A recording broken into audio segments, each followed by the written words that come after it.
Dando continuidade à nossa conversa sobre ser igreja para hoje, para os nossos dias, para o nosso contexto, nós entendemos que esse momento que nós chamamos de hoje, a teologia, a Bíblia, a palavra de Deus, ela precisa ter o seu valor e a sua voz ouvida nos nossos dias. A Bíblia ela teve o seu valor histórico, a Bíblia ela tem o seu valor na época em que ela foi escrita, nos dias em que ela foi escrita, passou por séculos e séculos, e hoje, em 2018, às vésperas de 2019, às vésperas de 2020, ela tem o seu valor, ela tem o que nos dizer para hoje. E é por isso que a gente entendeu que essa temática seria urgente para a gente conversar nesses últimos finais de semana que nós temos juntos. Em conversas com o Mouse, assim, quando a gente estava sonhando os temas, né? E aí a gente conversou e eu falei assim, poxa, qual a mensagem que a gente poderia deixar, ou qual a mensagem que eu, como pastor de vocês, qual a última mensagem que eu poderia deixar para vocês? Qual o último tema que eu gostaria de deixar com vocês? Eu gostaria de deixar esse tema com vocês, ser igreja para hoje. Diante de tantas dificuldades e diante de tantas críticas que a igreja vem enfrentando, muitas delas muito justas e muito verdadeiras,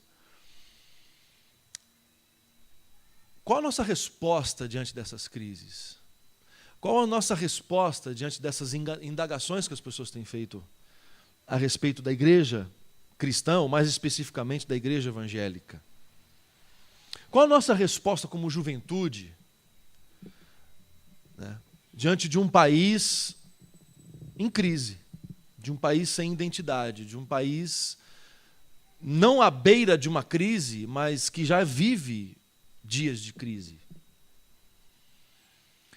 Eu queria hoje conversar com vocês sobre uma comunidade que revela. Revela o quê? E é sobre isso que a gente vai conversar hoje. E eu gostaria que você abrisse a sua Bíblia, ou no celular, ou aí no papel mesmo, na carta de Paulo aos Romanos. Carta de Paulo aos Romanos, capítulo 8. Eu quero confessar para vocês que o capítulo 8 de Romanos é um dos meus preferidos da Bíblia. É um dos capítulos que me emociona muito, principalmente nos seus últimos versículos. Os seus últimos versículos me são preciosos, caríssimos. Romanos capítulo 8. Mas eu quero ler com vocês do verso 18 em diante. Romanos 8, 18 em diante. Eu vou ler até o 18, até o verso de número 25. Considero que nosso sofrimento de agora não é nada comparado com a glória que ele nos revelará mais tarde. Pois toda a criação aguarda com grande expectativa o dia em que os filhos de Deus serão revelados. Toda a criação, não por vontade própria, foi submetida por Deus a uma existência fútil, na esperança de que com os filhos de Deus, a criação seja gloriosamente liberta da decadência que a escraviza. Pois sabemos que até agora toda a criação geme como em dores de parto. E nós, os que cremos, também gememos, embora tenhamos o Espírito em nós como antecipação da glória futura. Pois aguardamos ansiosos pelo dia em que desfrutaremos nossos direitos de adoção, incluindo a redenção do nosso corpo. Recebemos essa esperança quando fomos salvos. Se já temos alguma coisa, não há necessidade de esperar por ela. Mas se esperamos por algo que ainda não temos, devemos fazê-lo com paciência e confiança. Até aqui. Pai, ilumina a nossa mente, o nosso coração, e que o Teu Espírito fale e que nós ouçamos o que Ele tem a dizer. Em nome de Jesus. Amém. Nós somos uma comunidade que revela. Uma comunidade que detém uma revelação. Nós somos uma comunidade que tem uma mensagem para ser entregue no mundo em ruínas. No mundo em que a destruição ela é, digamos, o seu sistema, a sua destruição é inevitável. Nós estamos caminhando de mal a pior. Se você acha que os dias que nós vivemos são dias puxados, corrompidos, pesados, se você acha, e com razão, acha que os nossos dias necessitam de muita coragem, de muita força, de muita paciência para serem vividos, eu quero dizer a vocês que haverão dias, ou haverá dias em que isso que estamos passando hoje será fichinha perto daquilo que nos aguarda ali na frente. E Paulo, ele vai abrir o texto, esse texto de Romanos, que foi uma carta que ele escreveu para a igreja de Roma sem tê-la visitado ainda. O intuito da carta é apresentar o evangelho que Paulo prega, apresentar as mensagens que Paulo prega, qual é a, vamos dizer assim, a teologia de Paulo, para uma igreja que não o conhecia, nunca o tinha ouvido, porque a intenção de Paulo é ir para a Espanha com o financiamento da igreja de Roma.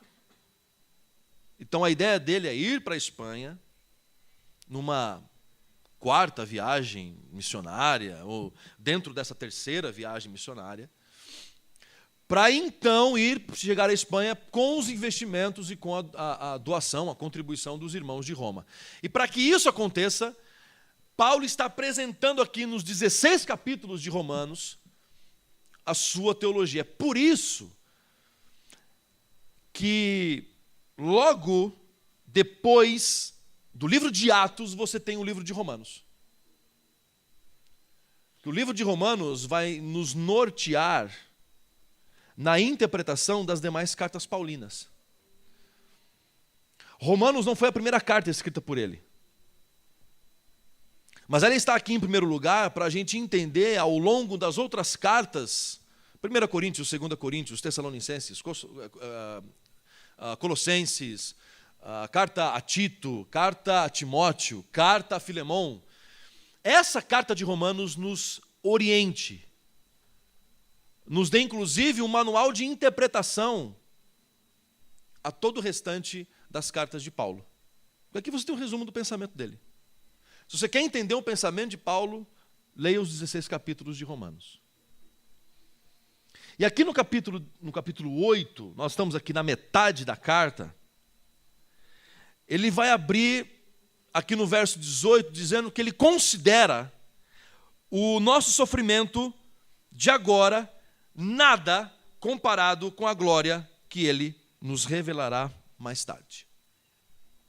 Ele está considerando que os nossos dias são dias maus. Ele está considerando que os nossos dias trazem, sim, muito sofrimento. Ele considera, e não só considera, ele diz, ele afirma Ele não brinca a respeito do assunto sofrimento. Ele diz, os dias são maus. Mas ele considera o sofrimento atual mínimo, quase que inexistente. Ele diz claramente aqui, o sofrimento de agora não é nada, em comparação com aquela glória que nos espera ali na frente. O sofrimento de aqui agora não se compara com a glória e com a honra e com, enfim, a alegria que nos espera ali além. Não é uma questão de esperança, percebam, não é uma questão de esperança, é uma questão de tempo. Paulo está falando que esse sofrimento tem fim. Paulo está falando que esse sofrimento tem data de validade. E Paulo está falando que o sofrimento ali além não tem data de validade, porque a alegria, aliás, a alegria ali além, ela é eterna. Porque quem proporciona essa alegria é o eterno. É Ele. É o eterno.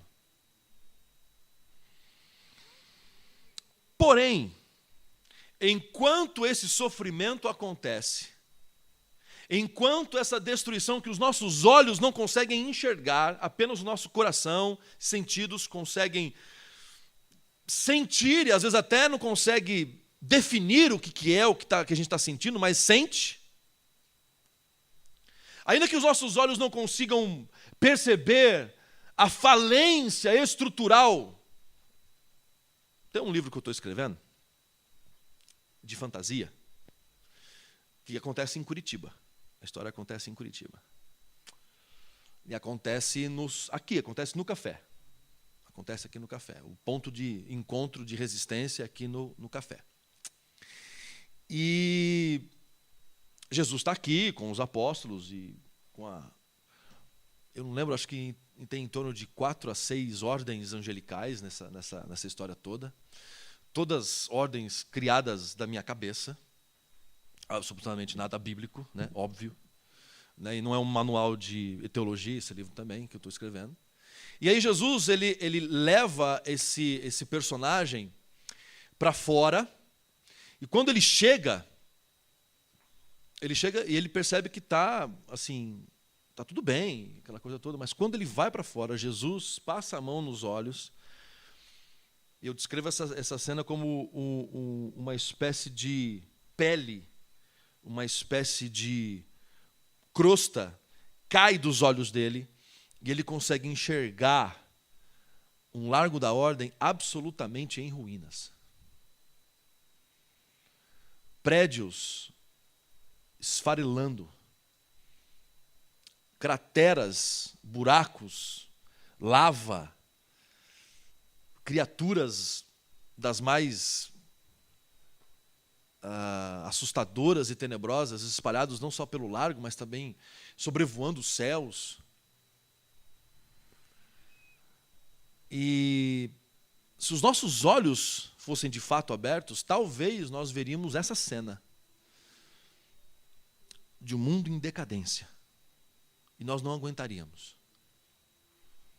Como de fato o meu personagem, nesse momento, ele não aguenta. Ele começa a tampar os olhos. E aí Jesus manda ele destapar os olhos. Pode olhar de novo. Ele diz, não vou olhar. Ele pode olhar, confia no que eu estou dizendo. Aí, quando ele tira as mãos, está tudo ao normal. Está tudo de volta ao normal. Diante desse caos, Jesus levanta uma comunidade que tem uma revelação, que tem uma... É mais do que uma mensagem, é uma revelação. E o que é uma revelação? É mais do que simplesmente você ter um mágico que revela os segredos dele. E você fica... então é assim? Eu achava que era mais complicado. Não é assim? Tipo, quando a gente... Eu ia citar um exemplo agora, muito anos 90. E o pessoal não ia entender. Mr. M. Isso é muito anos 90. Mr. M, o que está por trás dessa cortina?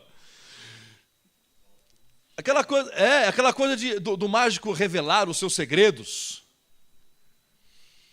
E aí a gente olhava aquilo e falava, mas então é assim e tudo mais e tal. Isso não é esse tipo de revelação que Jesus está falando aqui. Aliás, que Paulo está dizendo. A revelação que a criação aguarda com grande expectativa não é uma revelação que assombra no sentido de assustar, mas assombra no outro sentido.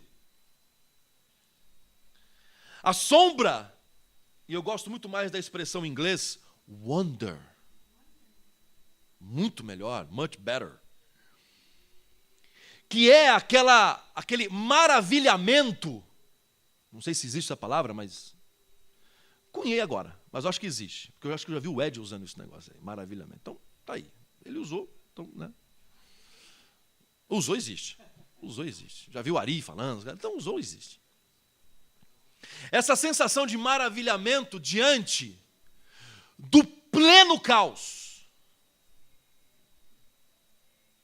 Essa revelação que não é algo dito, é algo encarnado. A revelação de Deus não é algo dito, é algo encarnado. É pele com pele, é carne com carne, é osso com osso. É juntas e tendões. A revelação que Paulo está dizendo aqui é algo que faz com que as pessoas, ao olharem para essa comunidade da revelação, percebam que há esperança, que tem um jeito de viver que o caos não alcançou. Por isso que as pessoas hoje não dão mais ouvidos a pregações, a discursos, melhor dizendo. O Fruto Sagrado, ele gravou um disco também na década de 90, foi um dos melhores dele, aliás, chamado O que a gente fala, o que a gente faz, fala muito mais do que só falar. É o nome do disco e o nome de uma das faixas do disco. O que a gente faz, fala muito mais do que só falar. Desde essa época, 90 e tantos, já havia essa ansiedade no coração do brasileiro, já havia essa ansiedade no coração da juventude brasileira. E eu puxo até mais para trás, eu puxo década de 80, eu puxo aqui as canções do Legião, do Barão, que diziam, que tinha um grito de uma geração que estava muito mais atrás de uma atitude, de uma postura, de um jeito de viver, do que de um discurso.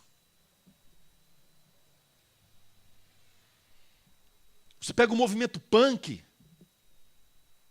tem essa coisa. É claro que existe o discurso, é claro que existe a narrativa. Mas a narrativa, o discurso por trás é vamos viver. E Paulo está falando aqui de algo. Deixa eu tirar aqui. Paulo está falando aqui de algo que afeta a criação. É uma revelação que afeta as estruturas. É uma revelação que faz com que essas estruturas experimentem o que nós experimentamos ao nos converter, que é a redenção. Existe um processo de redenção não apenas pessoal, existe um processo de redenção que é estrutural, que passa necessariamente pela revelação dos filhos de Deus.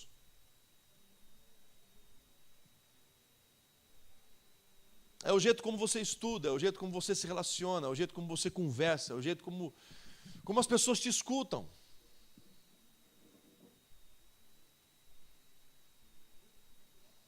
Eu estava conversando esses dias com uma pessoa e a gente estava falando sobre isso, né? Hoje a gente está vivendo dias em que o pessoal tem opinião sobre tudo, né?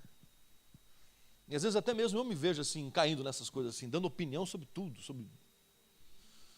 Né? Às vezes eu me pego fazendo essas coisas e falo, não sei por que eu fiz isso. Porque parece que as pessoas têm essa ânsia de falar, de omitir a sua opinião. Um exemplo claro disso é essa polarização que o nosso país vive, de esquerda e direita, e não sei se vocês já viram isso, mas o pessoal no Instagram posta muito isso. Os meus amigos de esquerda e de direita, leiam isso, vejam isso. Aí teve um dia que eu cheguei para um amigo e falei assim, ele fez esse post, aí eu mandei uma pergunta assim, o que é ser de direita? A resposta, oi? Eu falei, é isso mesmo que você leu, o que é ser de direita? Porque assim, as pessoas falam que eu sou de esquerda, mas eu não sei o que é isso. Eu não sei. O que é ser de direita? É andar armado? Andar armado é de direita? Né? Os valores da ética, da moral, da família tradicional brasileira, branca, cis. Quer dizer, isso é ser de direita?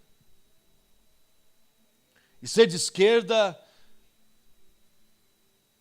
é ser da multidão dos corruptos. Ser de direita é apoiar a Lava Jato. Ser de esquerda é ser fichado pela Lava Jato. Assim, o que é?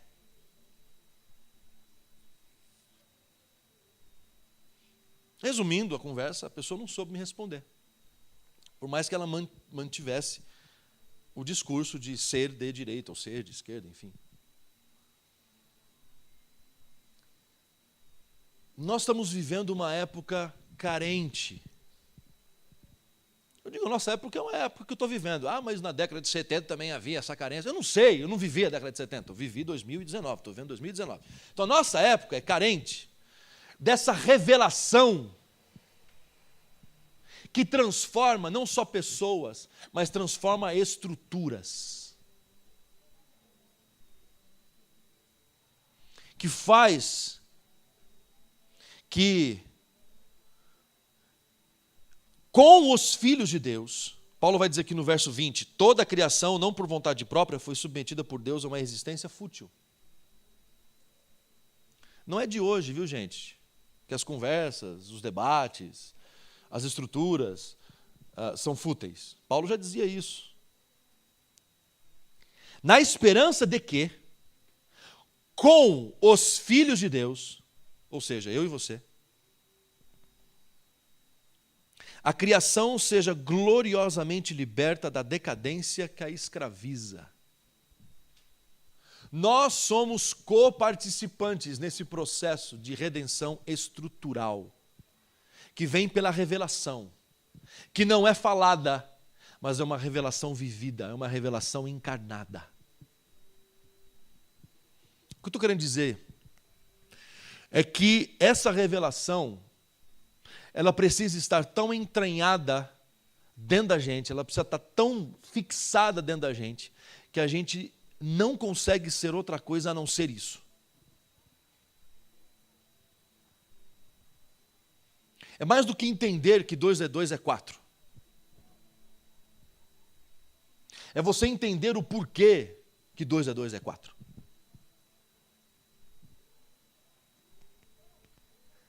Faz sentido para você ser assim, essa revelação. Não tem como você ser outra coisa a não ser isso. Eu não sei quantos de vocês assistiram um filme já antigo também, chamado O Corpo, estrelado pelo Antônio Bandeiras. Esse filme é um filme que conta a seguinte história. Arqueólogos judeus descobrem uma possível ossada de Jesus Cristo. Todos os elementos da crucificação estão presentes.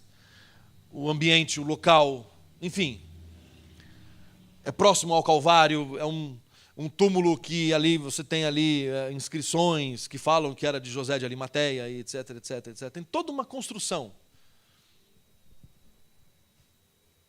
E o Antônio Bandeiras é um padre. Acho que ele é um padre nessa história. Eu lembro que mais ou menos ele era um padre. E a igreja chama o Antônio Bandeiras, chama todo esse pessoal para conversar e dizer o seguinte: nós precisamos proteger a igreja, nós precisamos proteger a fé. E aí acontecem, por exemplo, casos de suicídio de padres ali no filme, etc, etc. É claro que no fim das contas, bom, é um filme antigo, então não tem por que ser spoiler, né? E no fim das contas, não é a alçada de Jesus Cristo, coisíssima nenhuma, é outra coisa, mas era muito próximo, e aí era de um judeu que foi crucificado na mesma época que Jesus. E aí o pessoal quer defender o fato de Jesus ter ressuscitado com um discurso, com provas, com evidências. Porque a discussão é, acharam uma ossada, e essa ossada é muito parecida com a de Jesus. E aí? A fé das pessoas, todo o sistema cristão entraria em colapso diante de uma fala dessa. Mas Paulo já havia falado sobre isso, dizendo, se Cristo não ressuscitou, é vã a nossa fé. Mas essa revelação, por isso que a revelação não é mensagem, é algo que aparece, brilha, nasce, surge. Revelação tem a ver com parto, não tem a ver com mensagem, tem a ver com um parto, tem a ver com surgimento, tem a ver com aquele maravilhamento, e eu sei do que eu estou dizendo porque meu sobrinho nasceu quarta-feira, então nós estávamos lá na maternidade quando ele nasceu, aquela coisinha daquela expectativa de como é que é a carinha dele, como é que ele é, e aquela coisa toda, e de repente ele aparece na sua frente, você fica maravilhado, você fica olhando, você quer ver os detalhes, você quer pegar no colo. Quando os meninos nasceram, eu não queria, eu queria pegá-los no colo e levá-los para casa. São bonitos, são lindos, claro, pô, são meus filhos. Todo filho de pai, assim, né, assim, o seu filho vai ser lindo, maravilhoso. Pode ter uma carinha de joelho, mas é lindo, é maravilhoso, é fofucho. E aquilo não me foi mostrado, aquilo não me foi trazido, aquilo me foi revelado. O rostinho deles, a vida deles, toda a estruturinha deles, o corpinho, aquilo foi me revelado, e é uma revelação que não é assim. Eles ainda me são revelados. Quando eles começam a andar, quando eles vão crescendo, eles vão criando forminhas, e o cabelinho começa a crescer. Porque antes aquela coisinha, de repente aquele feijãozinho, aquele arrozinho que vai crescendo, depois é aquela forma ultrassonográfica, que é aquela imagem esquelética, que você só vê a silhueta, mas que de repente essa silhueta, essa coisa fotográfica, está na tua mão. E ele vai crescendo, e ele vai se desenvolvendo, e o cabelinho vai crescendo, e o rostinho vai crescendo, e começa a andar, e não começa só a andar, começa a falar, então é revelação constante. Eu pego o exemplo dos meus filhos porque, via de regra, não se abandona filho. Eu estou usando a regra. É algo que eu vou conviver, é algo que eu terei comigo até os meus últimos dias e até os últimos dias deles. Eles serão meus filhos e eu serei o pai deles. Até os últimos dias da vida deles e da minha. Essa convivência e esse caminhar, esse descobrimento vai me acompanhar e vai acompanhar a Carol durante todos os dias da minha vida e da nossa vida. É essa a revelação que Paulo está dizendo aqui. É a revelação que agora não tem como você se desvencilhar. Está aqui dentro. É parte de você. Não tem como, para vocês terem uma noção, não tem como nós nos organizarmos como família sem contar os dois. É assim, não tem como você planejar a sua vida sem a revelação. Não tem como você viver sem a revelação. Não tem como você caminhar sem a revelação. Não tem como você trabalhar sem a revelação. Não tem como você viver sem a revelação. A revelação que redime você, que faz você pensar diferente, que faz você olhar de maneira diferente, que faz você entender a capilaridade da ação de Deus espalhada pela face da terra. Deus está usando pessoas desse jeito, Deus está usando pessoas de outro jeito, Deus está usando pessoas de um jeito completamente diferente desses outros dois, e Deus está aí. Deus está caminhando pelo largo da ordem, de terno e gravata ou de chinelo de dedo e bermuda. Deus está andando pelo largo da ordem tatuado ou simplesmente bêbado, drogado de crack. Deus está parado nas esquinas se prostituindo. Deus está dentro das igrejas em adoração e sendo adorado.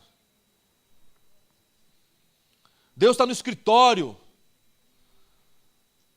Deus está na casa de mães solteiras. E também, por que não dizer, está dentro também de casa de pais que não assumem as suas crianças. Deus está por aí. Deus está por aí. E só tem um jeito de você entender isso. Só tem um jeito da gente entender isso. A revelação precisa nos pegar na curva.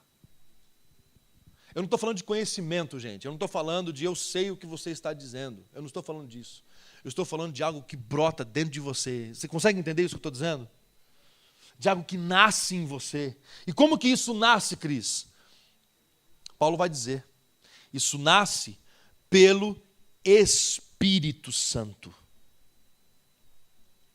Porque ele vai dizer aqui, olha, gememos, embora tenhamos o Espírito em nós como antecipação da glória futura. Esse Espírito que está dentro de nós, esse Espírito que geme com gemidos inexprimíveis, esse Espírito faz brotar em nós a redenção, faz brotar em nós a revelação.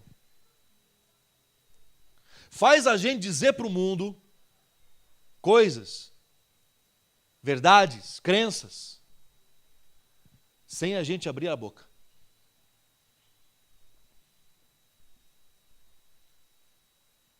Faz o mundo entender o Evangelho sem a gente ter dito uma só palavra de um discurso bem escrito.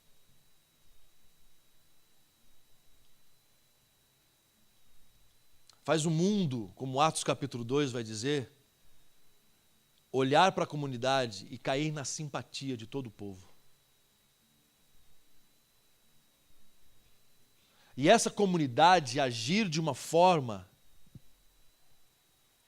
que... E é uma definição que eu ouvi do Ed, e eu gostei dessa definição dele, que missão... Aliás, missão é uma ação que demanda uma pergunta. Por que vocês fazem o que vocês estão fazendo? Por que vocês são do jeito que vocês são?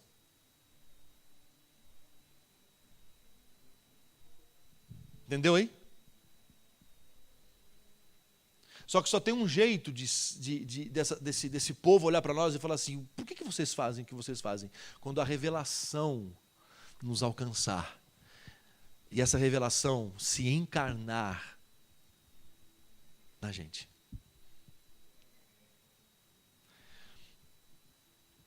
Paulo vai dizer que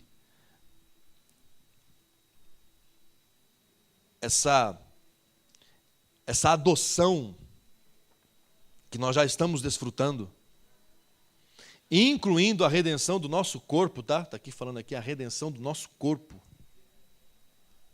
Recebemos essa esperança quando fomos salvos. Então olha para mim aqui. O que Paulo está dizendo aqui? Paulo não está dando uma condição sine qua non. Paulo ele está dizendo o quê?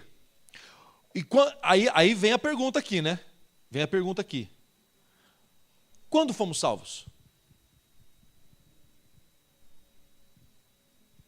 Aqui Paulo está falando o seguinte: nós recebemos essa esperança quando fomos salvos. Quando que a gente foi salvo então? Cristo na cruz. Cristo na cruz do Calvário decretou a nossa salvação. Então deixa eu dizer uma coisa para você, essa revelação, ela não é algo que você pede para Deus dar a você. Você já tem.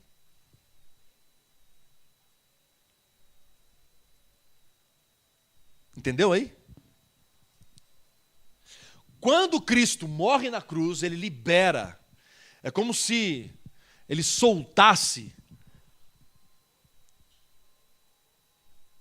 Minha cabeça vai longe, mas eu estou imaginando aqui uns negócios muito loucos assim. Mas é como se Jesus na cruz ali, ele decretasse a nossa salvação ali, tetelestai, tetelesté, está consumado, está pago, está resolvido. E quando ele diz isso, dele brota sementes cósmicas que são espalhadas pela terra e pelo cosmos. E essas plantas, elas serão regadas, elas serão estimuladas, elas serão provocadas. E quando elas forem provocadas, quando elas forem estimuladas pela palavra, ao ouvir a voz de Deus, essas sementes vão reagir a essas palavras, essas sementes vão reagir a essas verdades, essas sementes vão reagir à provocação do Espírito, e dentro de nós vai explodir uma nova criação.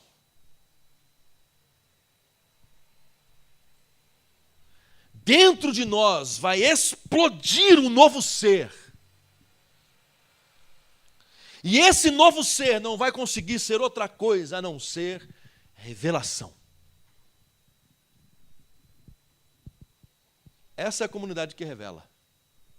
Ela não consegue ser outra coisa.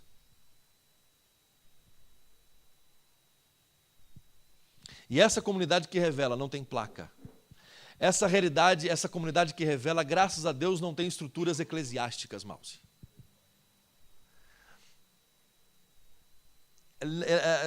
Essa comunidade, ela não tem um conselho deliberativo. Ela não tem uma diretoria. Ela não tem um conjunto de regras e doutrinas e crenças. Aliás, nesse curso de pregação aí, eu tomei uma do Ed. Assim, ele não sabe que ele deu em mim, mas deu. Porque o pessoal começava a falar muito assim, não, porque a verdade, ele falou assim, ei, não sei se você sabe disso, mas nós não temos verdade. Nós temos crença. Eita. Aí eu virei para ele, estava a sala assim, eu virei para ele e falei, desenvolva. O cara me deu uma aula. Assim, deu uma aula para a galera sobre essa questão. Que era uma coisa que eu já tinha em mente, assim, mas eu não sabia das implicações disso. Porque eu não sei, eu já devo ter dito aqui que verdade não é um conceito, verdade é uma pessoa.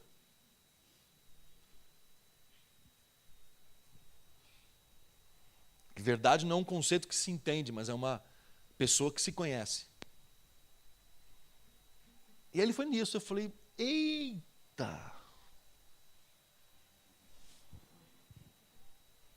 Em outras palavras, Mausi, tudo aquilo que a gente conversou aqui, apaga.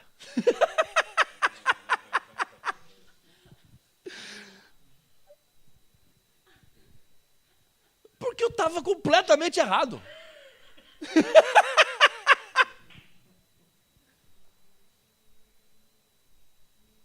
Aí eu fiquei maravilhado com aquilo, eu falei, mas meu Deus. Porque a gente é cheio de verdade, não é? Verdade! E não é.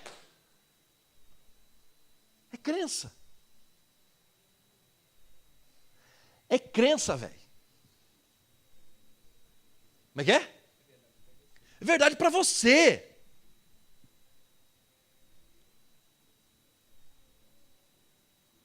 E aí, por isso que você vai entender a questão da revelação. Porque a revelação não trabalha com crença. A revelação trabalha com verdade. Mas é uma verdade que faz sentido para você naquele momento de vida e considerando todas as suas experiências de vida.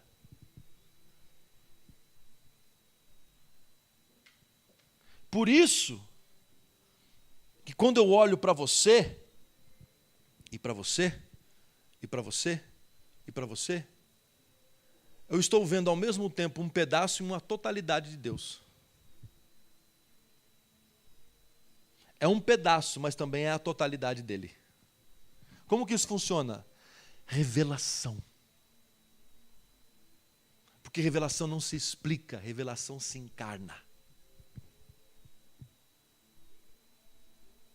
Por isso que eu cheguei à conclusão de que é bom que você pregue, que você ensine a respeito de boas ações, a respeito de ações sociais, a respeito de luta por justiça, mas enquanto essa realidade não for encarnada, revelada, é bom que por isso que é bom que se continue pregando. Porque é pela palavra, a fé vem pelo ouvir e ouvir a palavra. A fé, que vem pelo ouvir, a revelação, brother.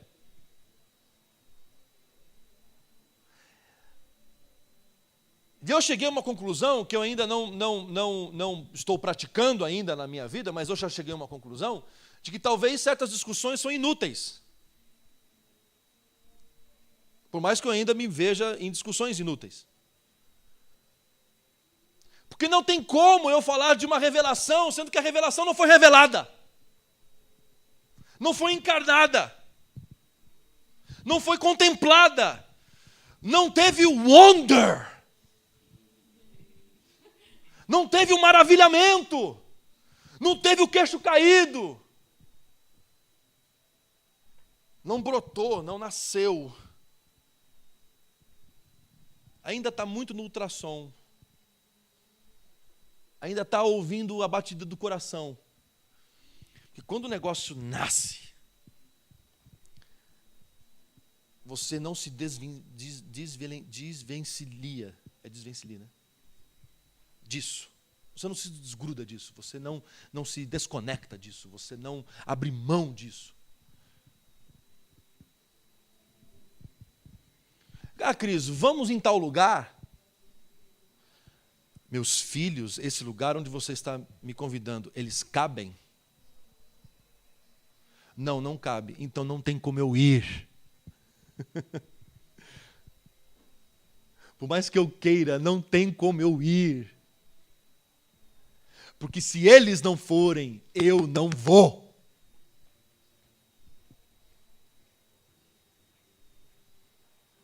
É claro que eu estou desconsiderando aqui as outras praticidades, né, de família. Estou dizendo, eu recebo um convite. Esses dias atrás, por exemplo, o meu pai recebeu um convite lá, de uma cerimônia. E ele falou assim, eu não vou. Eu falei, por que você não vai, pai? Porque onde meus filhos não podem ir, eu não vou. Como assim, pai? Não, vocês não foram chamados. Nem você, nem a sua irmã foram convidados para essa festa. Então eu não vou. Eu vi isso essa semana. E como a gente já estava conversando a respeito disso, eu falei, eita, é isso. Então não é a igreja que vai dizer para você os lugares onde você vai ou deixa de ir. Isso é crença. Isso é status, modus vivendi da comunidade.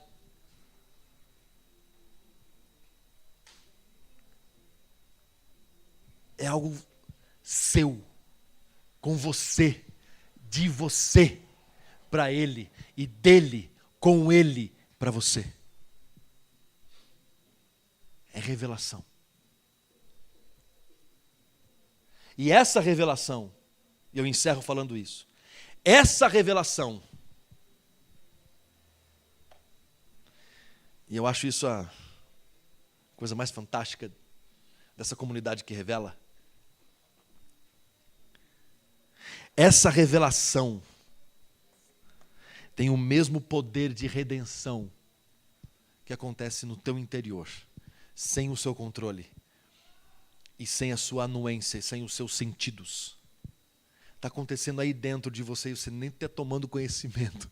E Deus está transformando a sua vida, e Deus está transformando o seu modo de pensar, e Deus está transformando a sua maneira de ver a vida, e Deus está transformando as coisas e você nem sente. Quando você menos espera, mudou. Essa revelação é responsável pelos filhos e com os filhos de Deus, pela redenção do mundo, da criação. Porque a criação geme e espera a revelação dos filhos de Deus.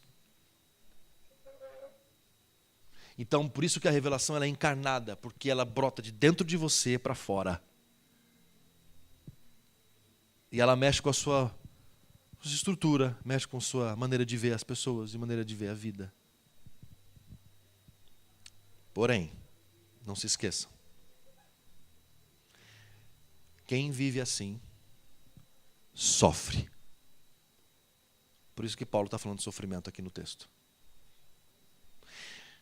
E ele começa dizendo, existe o sofrimento, mas se você for pôr na balança, meu amigo, não é nada comparado àquilo que nos espera ali além.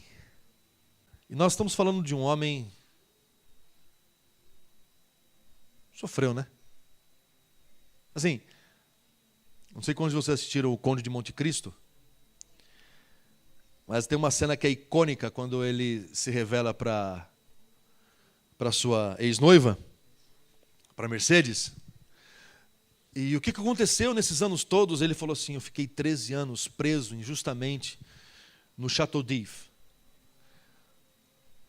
Ao que a ex-noiva, ao que a Mercedes pergunta a ele, você sofreu?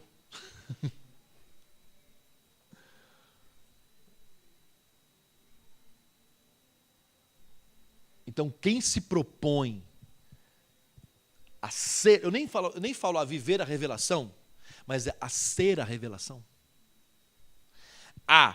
Quem se propõe a ser essa encarnação dessa revelação, dessa comunidade, e não tem como você ser individualmente, essa revelação é vivida comunitariamente, somente comunitariamente.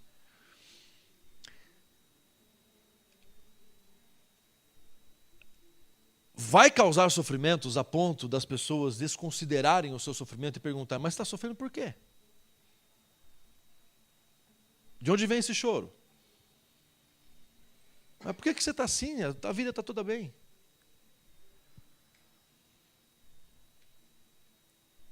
É porque possivelmente você vai ouvir vozes,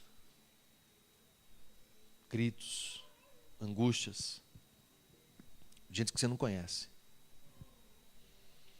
Talvez esteja do outro lado do mundo. Mas essa voz vai chegar perto de você. Que você vai escutar as mesmas coisas. Assim, uma porção mínima daquilo que Deus tem escutado ao longo desses milênios de existência, ou milhares de anos, enfim, da raça humana.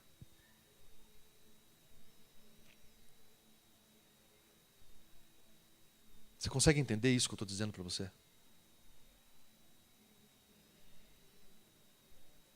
Que a fé cristã, que essa revelação encarnada faz você ouvir um pedacinho do grito do mundo. Quando Deus se revela a Moisés, e ele fala assim, eu ouvi o clamor, e a angústia do meu povo chegou até mim, Moisés entendeu. Moisés entendeu tanto que ele falava assim: chama outro. Chama eu não. Ele entendeu tanto, ali naquele momento, e o príncipe do Egito trouxe isso de uma maneira absolutamente incrível, que quando Deus está falando com Moisés, ele fala assim: o clamor do meu povo chegou até mim, no fundo tem o clamor do povo. Tem o homem sendo chicoteado, o grito do homem sendo chicoteado, tem as pessoas cantando, tem o clamor do povo no fundo. Porque é isso.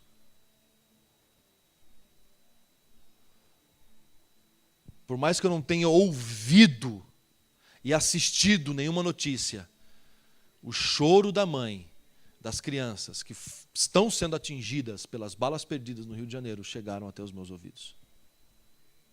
E chegam até os seus ouvidos. De uma criança que vira para a mãe e diz assim: não chora, mamãe.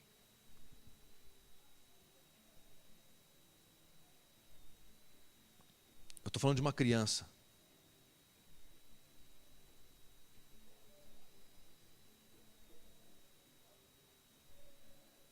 De uma pessoa que você vê andar na rua e do nada o clamor daquela pessoa chega até você. Bate aqui assim. E você sente a dor.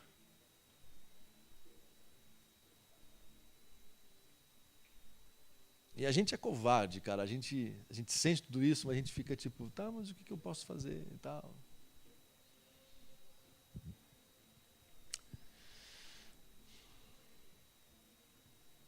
A comunidade da revelação, que revela, que vive a revelação, que é a revelação, e que não consegue ser outra coisa a não ser a revelação. Aquilo que revela, aquilo que mostra para o mundo quem Deus é. As pessoas vão saber que Deus é. Que Deus não existe. Vocês sabem que Deus não existe, né? Deus não existe. Deus é. Então as pessoas vão entender que Deus é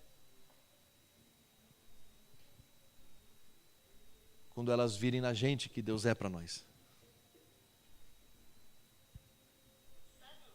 Vamos orar. Dá um momento aí de compartilhar. A Siri quer conversar com a gente também. Obrigado, Senhor, por essa noite. Obrigado pela Tua palavra, e eu clamo ao Senhor que, se essa revelação ainda não foi brotada,